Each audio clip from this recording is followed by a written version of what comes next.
Oli kord maailmas 25 tinasõdurit. Kõik nad olid ühe ja sama ema, vana tinalusika pojad ja niisiis lihased vennad. Nad olid väga ilusad, püssid õlal, rind ees, munder punast ja sinist värvi. Otse imekaunid sõdurid. Nad lamasid kõik 25 pappkarbikeses. Seal oli pime ja kitsas, kuid siis avanes kord karbike. Tinasõdurid! Hüüdis väike poiss ja lõi rõõmu pärast käsi kokku. Tinasõdurid olid talle sünnipäeva kingituseks. Poisike hakkas kohe tinasõdureid laual ritta seadma. 24 sõdurit olid täiesti ühesugused, kuid 25 oli ühe jalaga. Ta valati viimasena ja tinast tuli pisut puudus. Muide, ka ühel jalal seisis ta niisama kindlalt kui teised kahel. Just selle sõduriga juhtuski see tähelepanu väärt lugu, millest ma teile kohe jutustan. Laual, kus poiss oma sõdureid rivistas, oli palju mitmesuguseid mänguasju.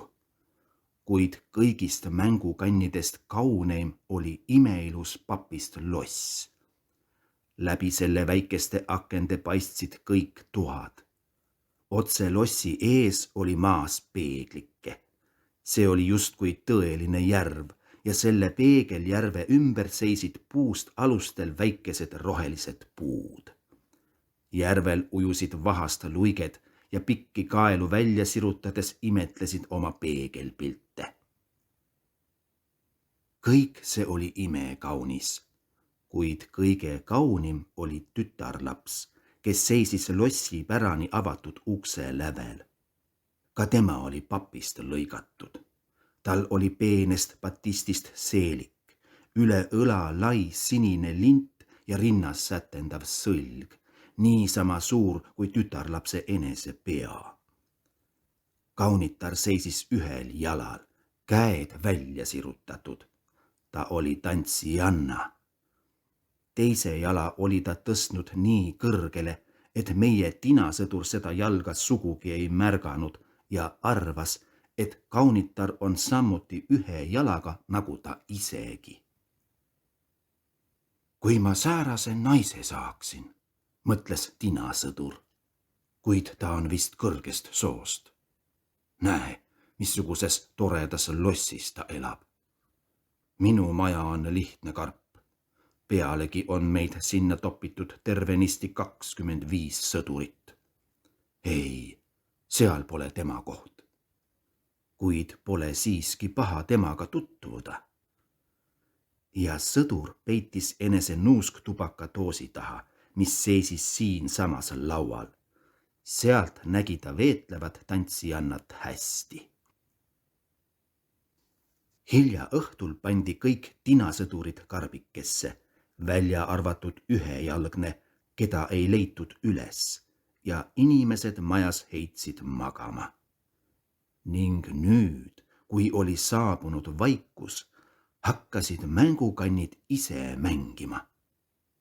Külas käimist, sõda ja siis korraldasid nad tantsupeo. Tinasõdurid koputasid vastu karbi seinu. Nemadki tahtsid tulla mängima, kuid ei suutnud kuidagi kaant üles tõsta. Isegi pähklitangid hakkasid uperpallitama ja krihvel mööda tahvlit tantsima. Tõusis säärane kisa ja kära, et kanaarilind puuris ärkas ning ka rääkima hakkas ja veel koguni värssides. Ainult sõdur ja tantsijanna ei liikunud paigast. Tantsijanna seisis endiselt ühel jalal, käed ette sirutatud. Sõdur aga oli tardunud, püss õlal nagu tunnimehel, ega pööranud silmi kaunitarilt. Kell lõi 12 ja äkki naksti avanes nuusktubaka doos. Selles doosis ei hoitud kunagi tubakat, vaid seal istus väike tont. Ta hüppas toosist välja ning vaatas ringi. Hei, tinasõdur, hüüdis tont. Mis sa vahid seda tantsi annad? Ta on sinu jaoks liiga kena. Kuid tinasõdur teeskles, nagu ei kuuleks ta midagi. Seda viisi, ütles tont. Noh, oota hommikuni. Hommikul, kui lapsed ärkasid, leidsid nad nuusktubaka doosi tagant ühe jalaga sõduri ja asetasid akna lauale. Äkki paiskus aken lahti. Kas tegi selle tembu tont või tekkis lihtsalt tõmbetuul, kes seda teab. Kuid meie ühe jalaga sõdurike lendas pea ees 3. korruselt alla, nõnda, et kõrvades vilistama hakkas.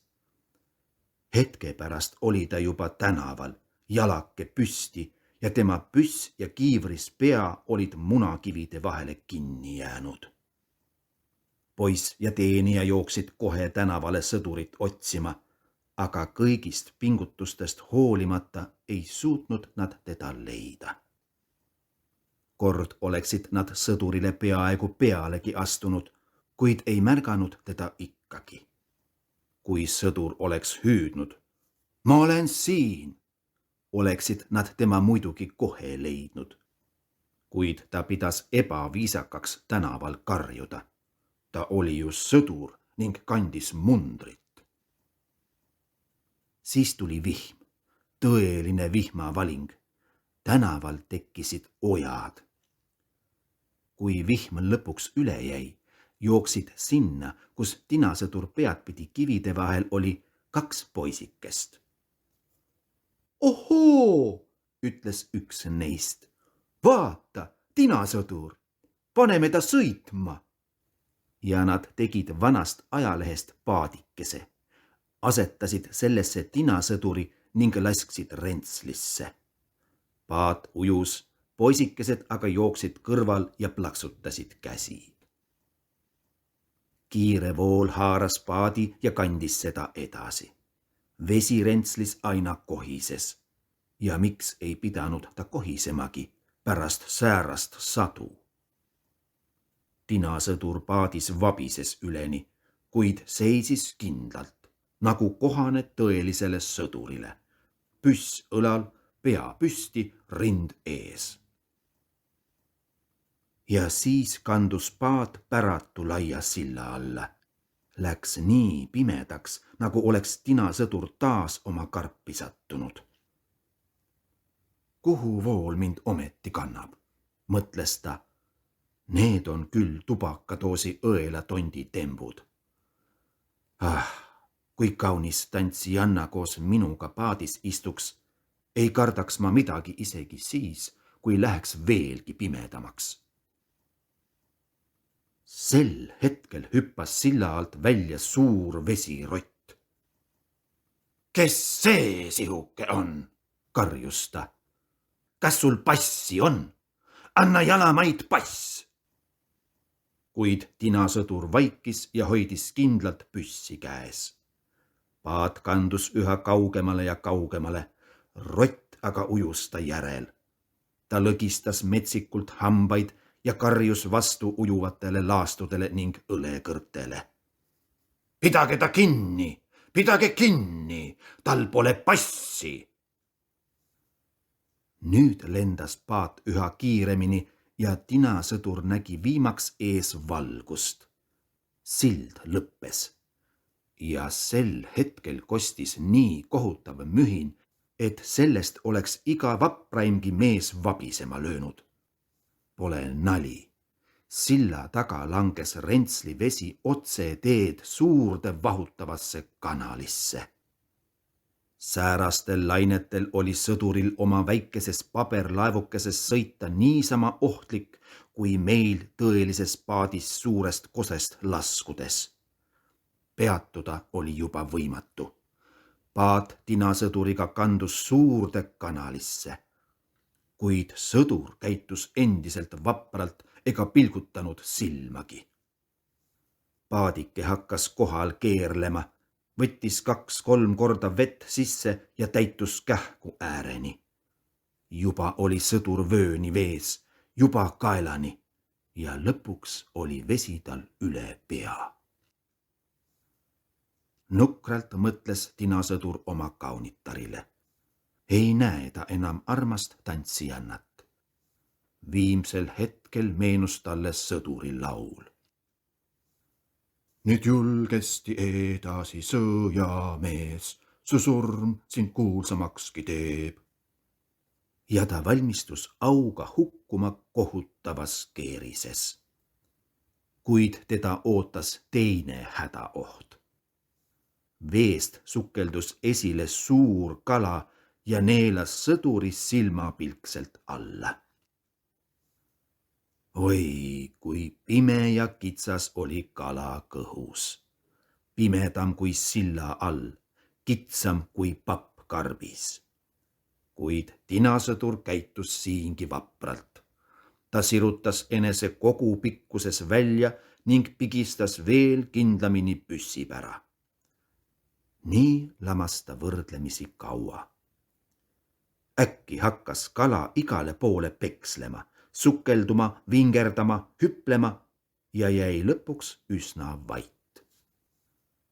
Möödus jälle tükk aega. Sõduril oli igav ja ta jäi tukkuma. Ta ärkas sellest, et terav nuga nagu välk ta kohal sähvatas. Muutus hoopis valgeks ja keegi hüüdis. Vaat, kus alles lugu, tinasõdur. Aga asi oli nii.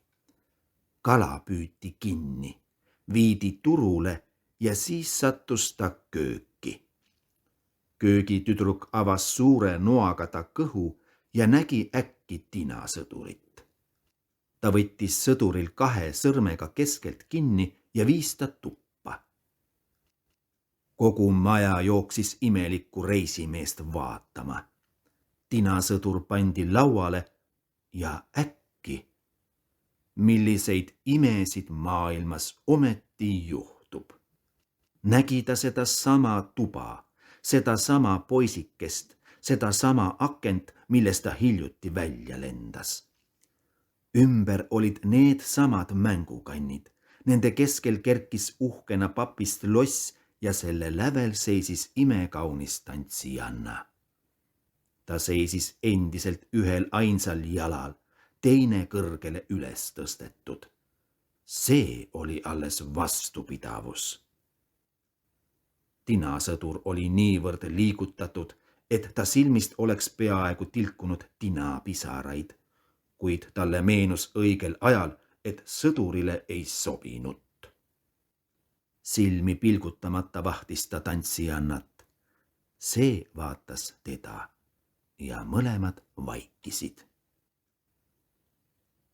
Äkki haaras üks poistest tinasõduri ja viskas selle asja eest teist taga otse teed ahju.